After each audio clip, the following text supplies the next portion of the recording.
Hey everyone! Tonight we begin with the story of the rise and fall of Rome, so turn the lights off and get settled in. Please give the video a like and subscribe if you enjoy this video. Tell me what you think about the video in the comments. Before Rome was a city, it was a story, a tale whispered by shepherds beneath open skies. The Tiber River flowed lazily through wild countryside, and wolves still ruled the woods. There was no marble, only the hum of cicadas and the quiet watching of fate. They say it began with twins, Romulus and Remus, cast into the river to die. A she-wolf found them instead, her eyes amber and her instincts maternal. She suckled the boys beneath a fig tree as woodpeckers circled overhead, watching like omens from the gods. The story goes that the twins were later raised by a shepherd and his wife, mortals who fed them bread and taught them the world of men, but wildness never left them. One day they built walls on a hill. One mocked the other's wall, and that joke cost him his life. Romulus stood over Remus's body, not triumphant, but changed. In killing his brother, he had founded a city, Rome, named for himself, not out of pride, but to never forget the price he paid. Blood and stone, that was the beginning. In its infancy, Rome was little more than a cluster of huts atop 7 hills. Mud brick houses, smoke curling into the morning sky, barefoot children chasing dogs. The future empire was a village of cattle herders, bandits, and hope. There were no temples yet, only sacred groves where gods were felt, not carved. Offerings were left on flat stones. Prayers were whispers in the wind. Religion was not organised, but organic, born of fear, wonder, and survival. Early Romans were not yet Romans. They were Latins, Sabines, Etruscans, tribes and neighbours with rival gods and clashing customs. But over time they merged. Rome absorbed, Rome adapted. Even in its youth, Rome was already hungry. The first kings were half legend. Numa Pompilius spoke to nymphs in the woods. Tullus Hostilius was said to have summoned lightning. These were not just rulers but living myths, shaping a city of stories into a city of laws. The Tiber was both artery and guardian. It gave water, food, trade, and sometimes death. Floods carved out memories in the mud. Fishermen told stories of ancient spirits living in its depths, watchers of Rome's fate. The Sabine women, abducted during a festival, were Rome's first queens. Not out of love, but necessity. And yet they would later stop a war, standing between their fathers and their husbands. Peace, born not of conquest, but compromise. Long before senators wore togas and emperors dined on peacock tongues, Rome was ruled by kings. They were not chosen by the people, but by legend, lineage, and the will of the gods, or so the stories claimed. The first of these kings was Romulus, the very founder of the city. After building its walls and naming it after himself, he ruled with firm hands and restless eyes. He vanished one day in a thunderstorm. Some said he was taken by the gods. After Romulus came Numa Pompilius, a man of peace. He carried no sword, but consulted with nymphs and spoke to the gods. Under his rule, Rome learned rituals, laws, and how to listen to the divine. Numa created the Vestal Virgins, keepers of the sacred fire. As long as their flame burned, Rome would endure. Even the kings bowed their heads in reverence when passing the temple steps. The kings were not tyrants, they were guardians. Each added something vital: a temple, a calendar, a wall, a custom. With every reign, the city became more Roman and less tribal.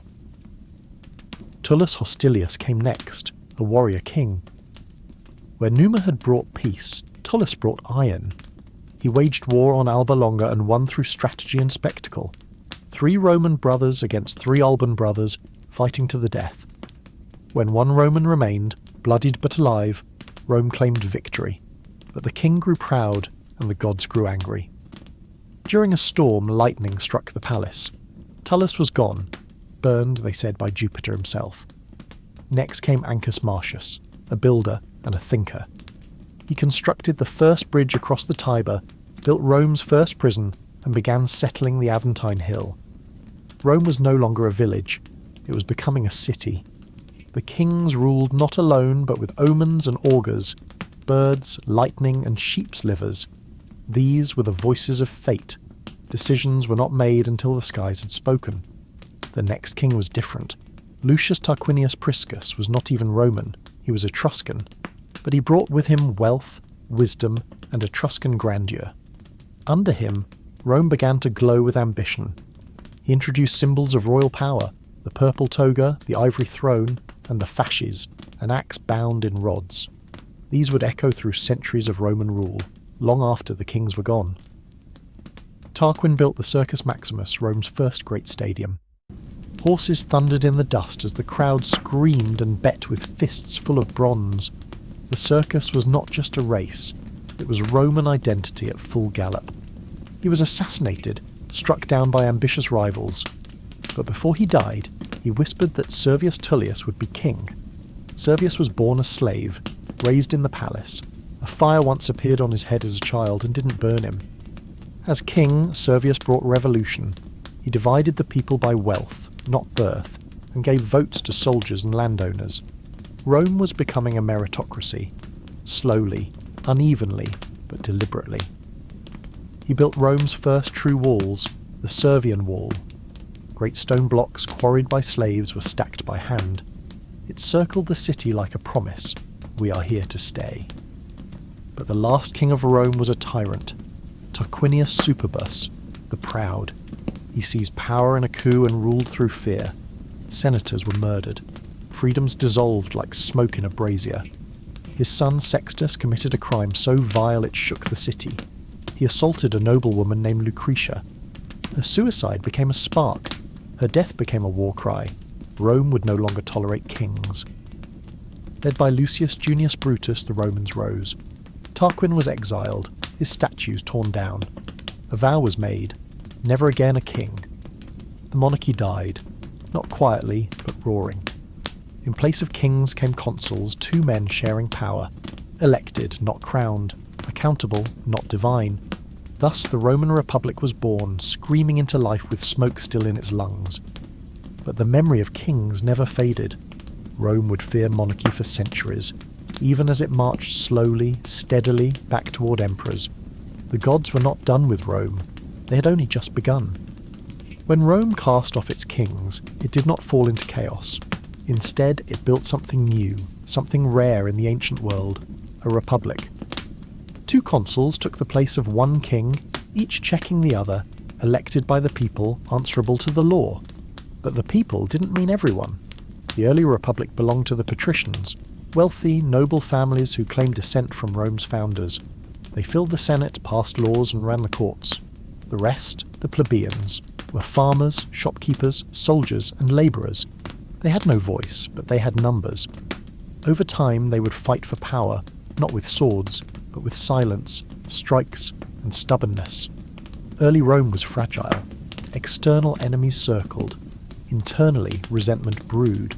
So the Republic made a promise: no man would have absolute power, except in crisis. Then, and only then, a dictator could be appointed, but for 6 months only. One of the first crises came when a Sabine army approached. Rome turned to Cincinnatus, a farmer ploughing his field. He left his plough, took command, won the battle, and returned to his farm, all in 15 days. That was the Roman ideal: power as duty, not glory. Leadership as a burden, not a crown. But not everyone shared that view. Power, once tasted, had a way of lingering on the tongue. The Republic was a maze of offices: consuls, praetors, quaestors, censors, aediles, each with limits, term lengths, and duties. It was designed to prevent tyranny, and yet politics was still a bloody sport. When the plebeians had enough, they walked out, literally. They left the city en masse, refusing to fight, farm, or pay. With Rome paralysed, the Senate caved and created the tribunes of the plebs. Tribunes had sacred status. Anyone who harmed them could be killed without trial. They could veto laws and protect the people. Rome had created its first real balance of power. Still, the laws of Rome were kept secret, known only by priests and elites. So the plebeians demanded a written code. What they got were the 12 tables, chiselled into bronze and displayed for all to see. These laws were harsh. Debtors could be enslaved, women had no legal independence, and fathers could sell their sons. But for the first time, the law was not a whisper. It was a wall. Rome's system didn't promise equality. It promised order. Every man had his place. Every citizen had duties. And every enemy had something to fear. As the Republic stabilised, Rome looked outward. Town by town, tribe by tribe, it conquered Italy, not just with legions, but with laws, roads, and a dangerous gift: citizenship. Unlike other empires, Rome didn't just crush enemies, it absorbed them. It made allies, offered rights, and let new cities share in the spoils. In return, they gave soldiers, and Rome always needed more soldiers. The Republic was expanding, but tension remained. Land was scarce, wealth was hoarded, and soldiers returned from war to find their farms gone. The poor grew restless, the rich grew afraid. Political careers were no longer about service, they were paths to riches. Votes were bought, trials were staged, assassins lurked in alleys. The Republic still lived, but something was rotting in its bones. And yet, to the outside world, Rome was strong. Its legions marched like thunder, its laws spread like wildfire. Its ambition had no ceiling, the Republic had teeth, and it was hungry. Rome's genius was not just in conquest, but in compromise. In each crisis it adjusted, reformed and endured. Flexibility was its weapon, tenacity was its soul. But the Republic's greatest test still lay ahead. It would not fall to kings, barbarians or tyrants, but to itself. Rome had learned how to conquer the world. It had yet to learn how to rule itself. For now, Rome believed it had found the perfect balance. Law and order, liberty and duty, tradition and change. But the scales would soon tip, and when they did, blood would follow. Rome was not born great.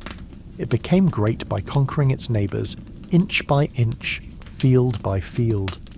The rise of Rome in Italy was not a single war, but a slow burn of relentless expansion, built on stubbornness, sacrifice, and strategy. In the early years, Rome was surrounded by enemies: the Etruscans to the north, the Samnites to the east, the Latins all around. Each believed Rome was just another upstart village, until Rome proved otherwise. The Latin War was Rome's first real test. Once allies, the Latin League grew suspicious of Rome's rising power. When talks failed, war erupted. Rome didn't just win, it absorbed its rivals. Rather than destroy the Latins, Rome did something clever. It offered them citizenship, partial at first. In exchange, they gave Rome soldiers, taxes, and loyalty. This was the Roman formula: conquer, then offer a stake. The Samnites were different. Mountain people, fierce and proud, they didn't bow easily. The Samnite wars would last for decades and teach Rome hard lessons in defeat, terrain, and perseverance. At the Battle of the Caudine Forks, the Roman army was trapped between two ridges. Rather than slaughter them, the Samnites humiliated them. The Romans were forced to march under a yoke, heads down in shame. But Rome never forgot humiliation. It returned again and again, adapting tactics, building roads into the mountains and wearing down Samnite resistance. Rome's true power wasn't genius, it was grit. Over time, Roman legions became hardened. Organised into maniples, smaller, more flexible units, they could manoeuvre through hills and forests in ways old phalanxes could not. Rome was evolving. As Rome pushed south, it clashed with Greek colonies in Italy. Cities like Tarentum called on a famous ally, Pyrrhus of Epirus, cousin to Alexander the Great. He brought elephants to the Italian battlefield. Pyrrhus won battles, but at a cost. So many men died, he reportedly said, "Another such victory and I am undone." Thus was born the phrase, a Pyrrhic victory, a win too costly to bear. In the end, Pyrrhus left Italy, and Rome took the south. Greek cities became Roman allies, then Roman colonies. From the Alps to the toe of the boot, Italy was no longer a collection of rivals. It was a Roman heartland. Rome built colonies, small Roman towns planted in strategic places. These weren't just military outposts, they were seeds of culture, language, and loyalty. Roads connected them like veins. With each victory, Rome offered more allies a deal: share in our triumph, join our wars, and one day become Roman. It was empire through seduction, not chains. And yet, there was always rebellion. The Volsci, Equi, Etruscans all fought back again and again. Each revolt was put down. Each one added fuel to Rome's fire. The Etruscans, once Rome's cultural ancestors, became its enemies. Their cities fell one by one. By the time Rome took Veii, it had laid siege for 10 years. When the city fell, the survivors were sold into slavery. Rome learned to divide and rule. No two cities were treated alike. Some received full citizenship, others partial rights, and some none at all. This patchwork system kept Italy obedient but never equal. The Roman road system was the secret weapon. Via Appia, the queen of roads, stretched like a spine across southern Italy. With roads came trade, legions, and the slow Romanization of everything. For those who resisted, Rome brought iron and fire. For those who complied, Rome brought protection and prosperity. Most chose to bow, and in doing so became Roman, slowly, irreversibly. By the 3rd century BCE, Rome controlled nearly all of Italy. It had conquered not just cities, but minds. Italian tribes now marched under Roman standards. The legions no longer belonged to a city, they belonged to a future empire, but with Italy secure, Rome's eyes turned outward, across the sea, to a rich and powerful rival, Carthage. The wars ahead would shake the world. For now, Rome stood proud, undefeated, and very, very hungry. By the 3rd century BCE, Rome had conquered the Italian peninsula, but beyond the sea, across the blue shimmer of the Mediterranean, stood a power just as vast, just as proud, and far older. Carthage. Carthage was a city of traders and sailors. Founded by Phoenicians, it rose from a coastal port into a wealthy empire. Its power came not from land, but from ships, silver, and sea routes. When Carthage and Rome clashed, it wasn't over ideology or revenge. It was over Sicily, a grain-rich island caught between them. What began as a small dispute became the First Punic War. Rome had never been a naval power, but it adapted fast. It copied Carthaginian ship designs, trained rowers, and invented the corvus, a boarding plank that turned sea battles into land combat. The First Punic War lasted 23 years, a grinding, brutal struggle. Rome lost hundreds of ships. Carthage lost entire fleets. Sicily bled, city by city, while elephants and war machines clashed on foreign shores. When Rome finally won, it demanded Sicily. Carthage paid a huge indemnity. But the peace was bitter, and the seeds of revenge had already been planted in the heart of a boy named Hannibal. Hannibal swore an oath of hatred against Rome. As a grown man, he would become one of the greatest military minds in history, and Rome's most terrifying nightmare. In 218 BCE, Hannibal marched from Spain to Italy, not by sea but across the Alps. He brought 50,000 men, 9,000 cavalry, and dozens of elephants. The world had never seen such ambition. The journey nearly destroyed him. Cold, avalanches, and hostile tribes thinned his ranks, but Hannibal survived and descended into Italy like a thunderstorm.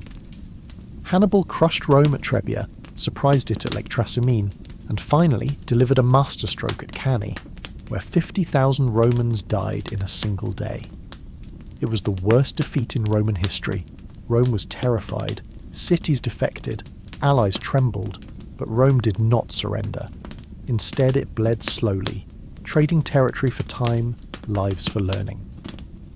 The Republic had one gift Hannibal lacked: patience. A new Roman general rose, Scipio Africanus.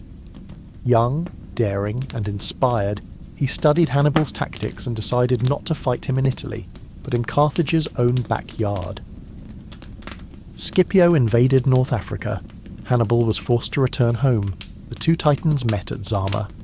There, Scipio used elephants against their master, and finally defeated Hannibal in 202 BCE. Carthage survived, but barely. It lost its empire, its fleet, and its pride. Hannibal fled. Rome, triumphant, now ruled the western Mediterranean. But some Romans wanted more. Chief among them was Cato the Elder. Every speech he gave in the Senate ended with the same words: Carthago delenda est. Carthage must be destroyed. In 149 BCE, Rome found its excuse. Carthage, forbidden from war, defended itself from a neighbouring African tribe. Rome declared the Third Punic War not to punish, but to erase. The final siege of Carthage lasted 3 years. The defenders fought like lions.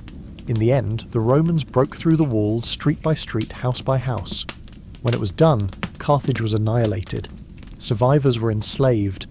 The city was burned, its stones pulled down. Legend says the Romans salted the earth so nothing would grow again. Rome now ruled the Western Mediterranean completely. But victory brought more than glory. It brought slaves, wealth, and a new hunger for expansion, and with it, a slow rot at the core.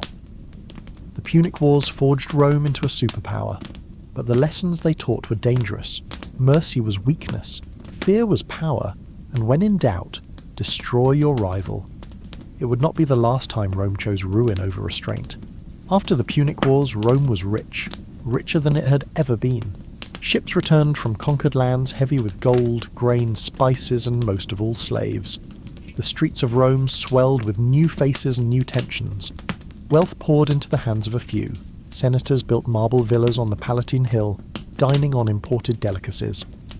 Meanwhile, small farmers found themselves ruined, their lands bought up by the elite. The poor crowded into insulae, rickety multi-storey apartment blocks. Fires were common, crime was worse, and rent was high. Life for the urban poor was a constant struggle between survival and starvation. The government feared unrest, so they gave the people bread and circuses, free grain, and endless entertainment in arenas and amphitheatres. It was cheaper to amuse the poor than to reform their lives. The games were more than sport. They were politics. Gladiators fought, chariots raced, exotic beasts were hunted for spectacle. Blood kept the crowds distracted and the Senate safe. But in the countryside, anger boiled. Conquered slaves were worked to death on massive latifundia estates, producing grain for Rome's markets. These men and women were not meek. They remembered freedom. Revolt came from Sicily first.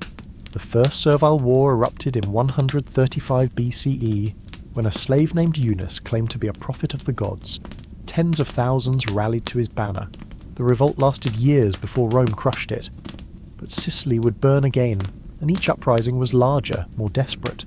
Slaves had little to lose but their chains. Then came the greatest revolt of all, the Third Servile War, led by a gladiator named Spartacus. Once a soldier, now a slave, he escaped with 70 companions from a gladiator school in Capua. The rebels raided estates, freed more slaves, and defeated multiple Roman armies. At their peak, Spartacus commanded over 70,000 men and women, armed with captured Roman weapons. Rome sent general after general, and lost. Spartacus outmaneuvered them, turning raw courage into victory. He dreamed of escaping over the Alps to freedom. But the Senate feared the revolt would inspire more. They sent Marcus Licinius Crassus, Rome's richest man. Crassus built massive fortifications to trap Spartacus in southern Italy. In the final battle of 71 BCE, Spartacus fought at the front, cutting down enemies before being surrounded. His body was never found. Rome crucified 6,000 captured rebels along the Appian Way as a warning. The slave revolts showed a dangerous truth. Rome's wealth depended on oppression. Without slaves, the farms, markets, and luxury of the elite would crumble. Meanwhile, the plebeians in Rome were restless too. The gap between rich and poor widened daily. Senators grew richer. The poor relied more on free grain and public games to survive. Politicians learned to exploit this dependency. Promises of more bread and grander circuses won elections. Real reform became rare. Power belonged to those who could spend the most. Rome's ruling class did not see danger in the pattern. They saw control. Distracted citizens were easier to manage. But the cost of keeping the mob happy was growing. The empire's wealth had created a city addicted to spectacle. Blood and bread were its lifeblood. It was a dangerous addiction, one that could not be easily cured. For now, the system worked. The poor were fed, the rich were secure, and Rome's legions kept conquering new lands to feed the machine. But the cracks were already forming. Bread and circuses could keep the people quiet, but they could not solve the problems building beneath the surface. Problems that, one day, would shake Rome to its core. By the late 2nd century BCE, Rome had no rival abroad, but within its walls trouble was brewing. Conquest had made the rich richer and the poor poorer. The city's streets swelled with landless citizens, veterans with nowhere to farm, and foreign slaves who replaced free labour. Into this turmoil stepped Tiberius Gracchus, a young patrician with the heart of a reformer. Tall, eloquent, and idealistic, he saw the suffering in the streets and believed Rome could be better. Tiberius proposed a radical law: limit the amount of public land one person could own and redistribute the rest to the poor. It was an old law, long ignored, but its enforcement would change everything. The Senate, made up of wealthy landowners, was outraged. They tried to block him at every turn. Tiberius bypassed them, appealing directly to the people, an act the elite saw as dangerous, even treasonous. When Tiberius ran for re-election as tribune, illegal by tradition, his enemies accused him of plotting to make himself king. On election day, senators and their supporters attacked him with clubs. Tiberius was beaten to death. His body was thrown into the Tiber. Over 300 of his followers were killed. Rome had crossed a line. Political disagreements were now settled with blood. 10 years later, Tiberius's younger brother, Gaius Gracchus, took up his cause. Charismatic and fiery, Gaius expanded the reform agenda: cheap grain for the poor, colonies for settlement, and reforms to the justice system. Gaius also proposed granting citizenship to Rome's Italian allies, men who fought in her armies but lacked her rights. It was a bold, dangerous move that threatened the Senate's grip on power. The Senate fought back with cunning. They offered rival reforms to undermine Gaius, created divisions among his supporters, and eventually turned the mob against him. Violence erupted once more. Gaius fled with a handful of loyal followers, pursued through the streets. Cornered near the Tiber, he ordered a servant to kill him rather than be captured. His head was taken as a trophy. Thousands of his supporters were executed. The Gracchi brothers were dead, but their reforms and their example would haunt Rome for generations. The deaths of the Gracchi marked a turning point. Rome had learned that political violence worked, and once learned, it would not forget. What began as a dream to restore balance had instead deepened Rome's divides. The rich grew more fearful, the poor more desperate. The Republic's foundations were beginning to crack. The brothers' legacy was complicated, part martyrdom, part warning. They had shown that the people's voice could challenge the Senate, but also that such defiance often came at the highest cost. The Gracchi were gone, but the age they had begun, a Rome of riots, assassinations, and civil strife, was here to stay. After the deaths of the Gracchi, Rome's politics became sharper, crueler. Senators feared the mob, tribunes feared assassination. But amid the chaos, a new kind of leader emerged, one who drew power not from the Senate or the people, but from the loyalty of soldiers. For centuries, Rome's armies had been made up of land-owning citizens who fought to defend their farms, but the long wars had ruined many small farmers. In their place stood landless men willing to fight for pay, and for the general who promised them spoils. The first to truly harness this new reality was Gaius Marius, a man of humble birth who rose through talent and ambition. As consul, he reformed the army, opening its ranks to the poor. For the first time, soldiers' loyalty was to their commander, not the state. Marius's reforms made Rome's armies stronger, but also more dangerous. A general with an army now had the means to defy the Senate, and soon someone would try. That someone was Lucius Cornelius Sulla, once Marius's protege, later his bitter rival. When a command in the east was taken from him and given to Marius, Sulla did the unthinkable. He marched his army on Rome itself. Rome had seen riots, assassinations, and mobs, but never this. Legions in the capital were a sign that the Republic's rules could be broken by force. Sulla seized power, declared himself dictator, and rewrote Rome's laws to favour the Senate. Sulla's reign was soaked in blood. He created lists of enemies, proscriptions, and posted them in the Forum. Anyone on the list could be killed on sight, their property seized. Thousands died. When Sulla retired, it seemed Rome might recover, but his example had changed the game forever. Power was no longer limited to those who played by the Republic's rules. The army had become the ultimate political weapon. Soon, new ambitious generals, Pompey, Crassus, and a rising young commander named Julius Caesar, would take the lessons of Marius and Sulla to heart. And Rome would enter an age where politics was decided by the sword. The Republic had not fallen yet, but its centre of gravity had shifted. No longer did the Senate truly rule Rome. Now the future belonged to men who could command both legions and loyalty, and their battles were only beginning. By the middle of the 1st century BCE, Rome was a republic in name, but power was slipping into the hands of a few extraordinary men. At the centre of this shift stood Gaius Julius Caesar. a man whose name would outlive empires. Caesar was born into an old patrician family, but not a wealthy one. Through charm, ambition, and calculated generosity, he won allies in both the Senate and the streets. He was a master of making people feel they owed him everything. His rise accelerated when he formed the first triumvirate with Pompey the Great and Marcus Licinius Crassus. Together they divided Rome's politics like a prize, each man pursuing his own ambitions under the guise of unity. For Caesar, ambition meant conquest. Appointed governor of Gaul, he led campaigns that expanded Rome's borders to the English Channel. His reports back to Rome, part military dispatch, part propaganda, made him a hero to the people. But while the people loved him, the Senate grew wary.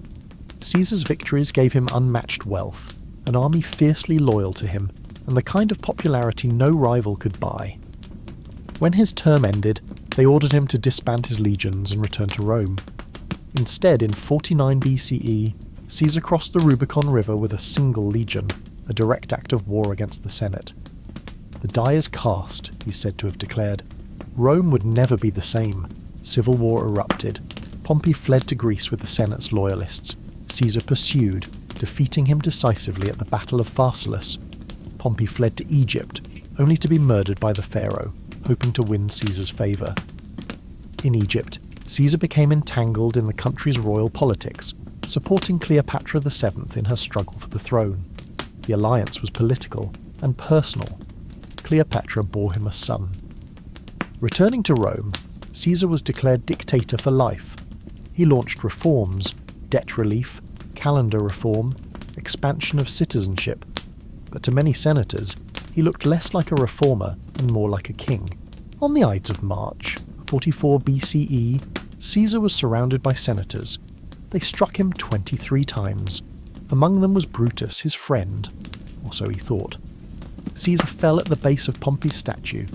The Republic had killed its would-be king, but in doing so it sealed its own fate.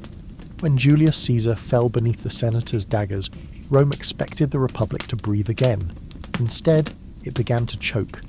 Caesar's death left a power vacuum, and into that void stepped his 18-year-old great-nephew and adopted son, Gaius Octavius. Octavian was underestimated. Pale, sickly, and without military experience, he seemed no match for Caesar's veteran generals. But behind his calm eyes burned a calculating mind. To secure his position, Octavian formed an alliance with two of Caesar's strongest supporters, Mark Antony and Marcus Lepidus. Together they created the Second Triumvirate, ruling Rome as a three-man dictatorship. Their first act was vengeance. They published new prescriptions, lists of enemies to be killed. Property was seized and blood once again stained the Forum stones. The triumvirs then marched east to face Caesar's assassins, Brutus and Cassius. At the Battle of Philippi, the assassins' forces were crushed. Brutus fell on his own sword. The dream of restoring the old republic died with him. With Caesar's killers gone, the alliance began to crack. Lepidus was pushed aside. Antony and Octavian turned on each other. The struggle was not only political, it was personal. Antony allied himself with Cleopatra, Queen of Egypt. To Octavian, this was treason, Rome's greatest general bound to a foreign queen. He launched a propaganda campaign painting Antony as a traitor. In 31 BCE, their armies met at the Battle of Actium. Octavian's fleet trapped Antony and Cleopatra's ships in the Ionian Sea. The lovers fled to Egypt, their forces crumbled. When Octavian marched into Alexandria, Antony fell on his sword, and Cleopatra chose the bite of an asp over humiliation. Octavian stood unchallenged as Rome's sole master. In 27 BCE, the Senate gave Octavian a new name, Augustus. He claimed to restore the Republic, but in truth, he had ended it. Augustus ruled as Rome's first emperor, carefully, quietly, and for life. By the time Augustus' reign was secure, Rome had transformed. The Republic's marble temples and brick forums were now the heart of a true empire, one that stretched from the Atlantic coast of Spain to the deserts of Syria. This was the Pax Romana, the Roman peace, and daily life within it was a blend of order, spectacle, and constant motion. In the city, mornings began with the cries of street vendors, the creak of cartwheels, and the scent of baking bread from public ovens. Patricians sent slaves to the markets, while artisans opened their workshops. The air was alive with bargaining voices in Latin, Greek, and a dozen other tongues. For the wealthy, life was a parade of banquets, baths, and business in the forum. Senators discussed politics in marble halls, but much of the real networking happened in the steamy, echoing chambers of the Thermae, public baths that were as much social clubs as places to wash. For the poor, life was crowded into the insulae, towering apartment blocks of wood and brick. Fires were a constant threat, as was collapse. Most lived in 1 or 2 rooms, often sharing with other families, surviving on bread, porridge, and whatever meat they could afford. The city's heartbeat was the Forum Romanum, a place where merchants, politicians, philosophers, and gossips mingled. Here you could buy a bolt of silk, hire a lawyer, or hear the latest scandal about the emperor. Entertainment was abundant. Chariot races at the Circus Maximus drew crowds of over 150,000. Fans cheered for their faction, red, blue, green, or white, with the same passion as soldiers for their general. The Colosseum, the empire's great amphitheatre, offered bloodier fare. Gladiators, slaves, criminals, or volunteers seeking glory, fought beasts and each other under the gaze of tens of thousands. For the crowd, it was entertainment. For the fighters, it was life or death. Outside the capital, Roman life varied. In provincial cities like Carthage or Antioch, Roman laws mixed with local traditions. Soldiers patrolled distant frontiers in Britain or along the Rhine, living in stone forts far from home. Religion was everywhere. Temples to Jupiter, Mars, and Venus dotted the cities. Festivals filled the calendar with music, processions, and sacrifices. By the imperial age, emperors themselves were worshipped as gods, a sign of Rome's confidence and perhaps its vanity. Yet beneath the grandeur, there were cracks. The poor depended on free grain distributions. The rich flaunted excess while avoiding military service. The empire was peaceful, for now, but its peace rested on discipline, spectacle, and the quiet threat of the legions. By the time Augustus' reign was secure, Rome had transformed. The Republic's marble temples and brick forums were now the heart of a true empire, one that stretched from the Atlantic coast of Spain to the deserts of Syria. This was the Pax Romana, the Roman peace, and daily life within it was a blend of order, spectacle, and constant motion. In the city, mornings began with the cries of street vendors, the creak of cartwheels, and the scent of baking bread from public ovens. Patricians sent slaves to the markets, while artisans opened their workshops. The air was alive with bargaining voices in Latin, Greek, and a dozen other tongues. For the wealthy, life was a parade of banquets, baths, and business in the forum. Senators discussed politics in marble halls, but much of the real networking happened in the steamy, echoing chambers of the Thermae, public baths that were as much social clubs as places to wash. For the poor, life was crowded into the insulae, towering apartment blocks of wood and brick. Fires were a constant threat, as was collapse. Most lived in 1 or 2 rooms, often sharing with other families, surviving on bread, porridge, and whatever meat they could afford. The city's heartbeat was the Forum Romanum, a place where merchants, politicians, philosophers, and gossips mingled. Here you could buy a bolt of silk, hire a lawyer, or hear the latest scandal about the emperor. Entertainment was abundant. Chariot races at the Circus Maximus drew crowds of over 150,000. Fans cheered for their faction, red, blue, green, or white, with the same passion as soldiers for their general. The Colosseum, the empire's great amphitheatre, offered bloodier fare. Gladiators, slaves, criminals, or volunteers seeking glory, fought beasts and each other under the gaze of tens of thousands. For the crowd, it was entertainment. For the fighters, it was life or death. Outside the capital, Roman life varied. In provincial cities like Carthage or Antioch, Roman laws mixed with local traditions.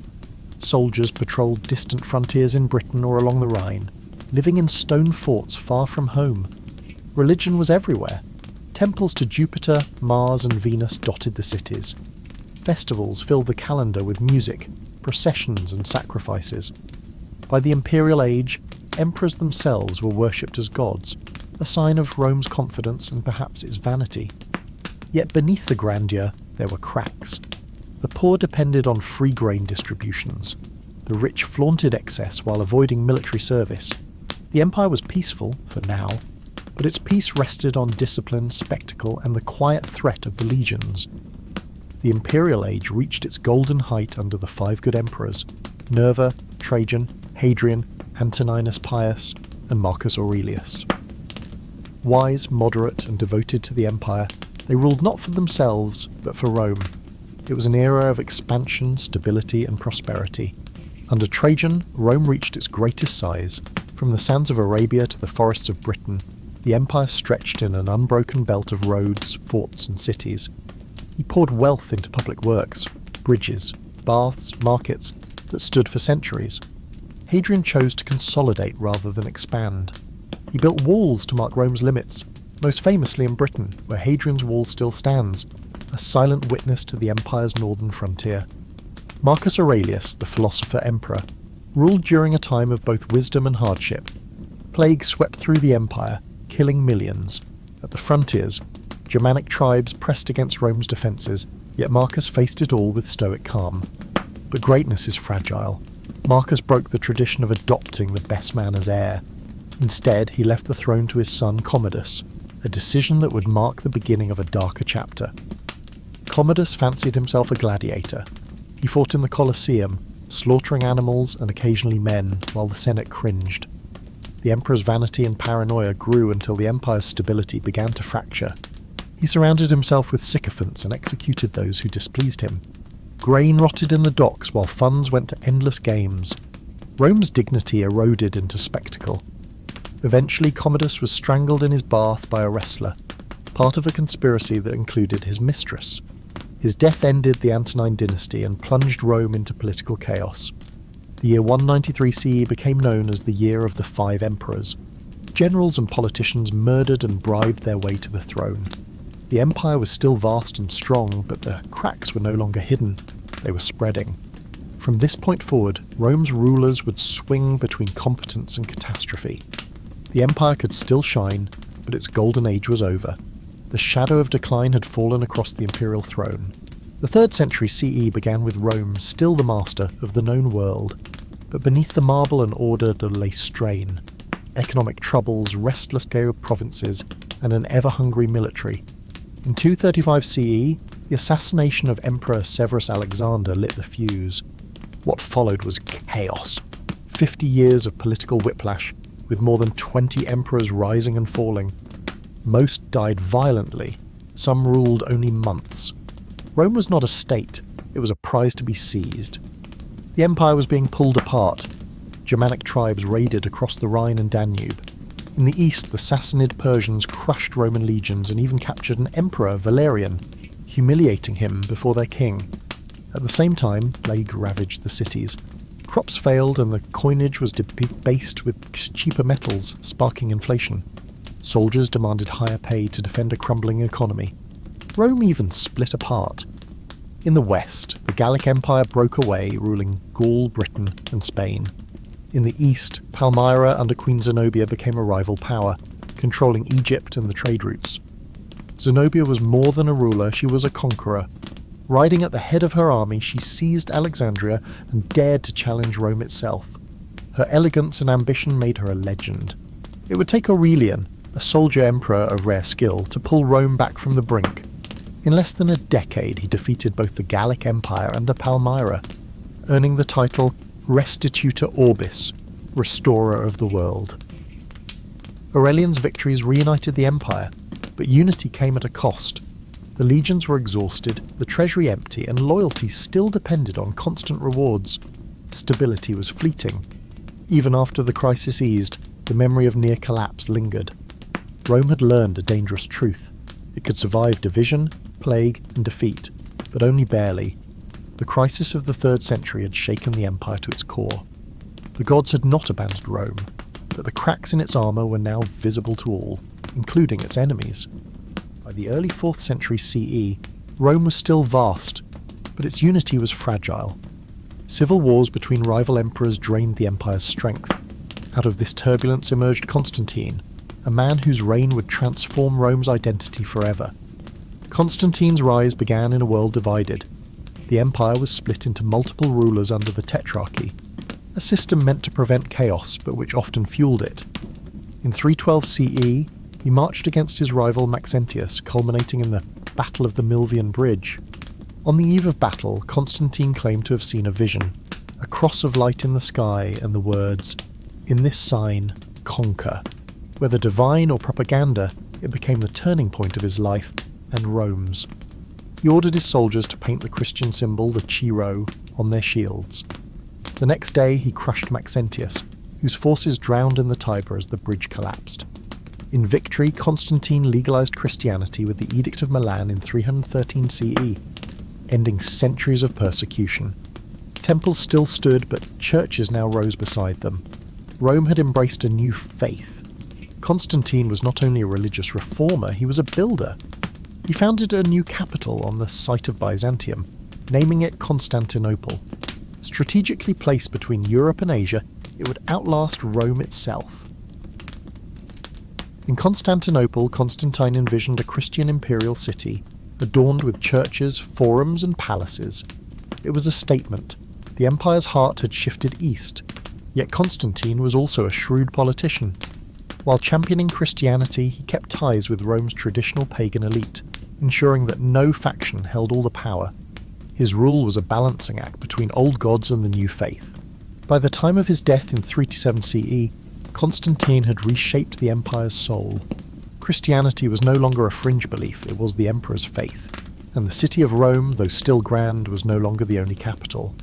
Constantine's reign was a turning point. The empire was still Roman, but its identity had shifted. The gods of Jupiter and Mars were fading. The cross now cast its shadow over the eagle. When Constantine shifted the empire's heart toward the east, he didn't kill Rome. He unmoored it. The empire split its attention between old marble and new mosaics, between Latin and Greek, between Rome and Constantinople. For a time the arrangement held, but power, like water, follows gravity. The West found itself downstream, poorer, thinner, and surrounded by tribes who were no longer just raiders, but migrants with families, carts, and history of their own. The frontier had always been a line drawn on a restless landscape. Roman generals once boasted of keeping barbarians at bay. Now they negotiated, settled, and hired them. Visigoths, Vandals, Burgundians, Trebi, names that once meant enemies began to mean allies, then neighbours, then kings. The legions were still formidable, but fewer, thinner, and often commanded by men born beyond Rome's ancient borders. In 306 CE, a tide swelled that Rome could not easily absorb. Pressed by the Huns, the Goths begged to cross the Danube and entered out of the empire as refugees. Permission was granted, but the officials were greedy and cruel, food was withheld, children were sold. Resentment turned to rage, and the West met its reckoning at Adrianople in 378 CE, where a Roman emperor, Valens, fell on the field and the myth of invincibility bled out into the dust. From the ruins, one last master statesman rose, Theodosius III, who stitched the empire together with truces and baptisms. He made Christianity the empire's official faith and kept Goths as federates within imperial borders. But when he died in 395 CE, he left 2 sons and 2 courts. The empire was now 2 houses joined by a crumbling bridge, polite in letters and distant in deeds. In the West, real power drifted to generals who were part Roman, part Gothic, men like Stilicho, who fought for Rome as fiercely as any Italian senator and died at Roman hands for his efforts. Meanwhile, a restless Gothic king named Alaric tested the gates, bargaining with threats, marching and countermarching until politics failed and hunger spoke. In 410 CE, the unthinkable happened. For the first time in 8 centuries, Rome was backed. Alaric's Goths entered not as raiders, but as men who once begged for food and dignity. The city burned in patches, not wholly, but the shock was complete. Pagans blamed Christians. Christians called it a trial.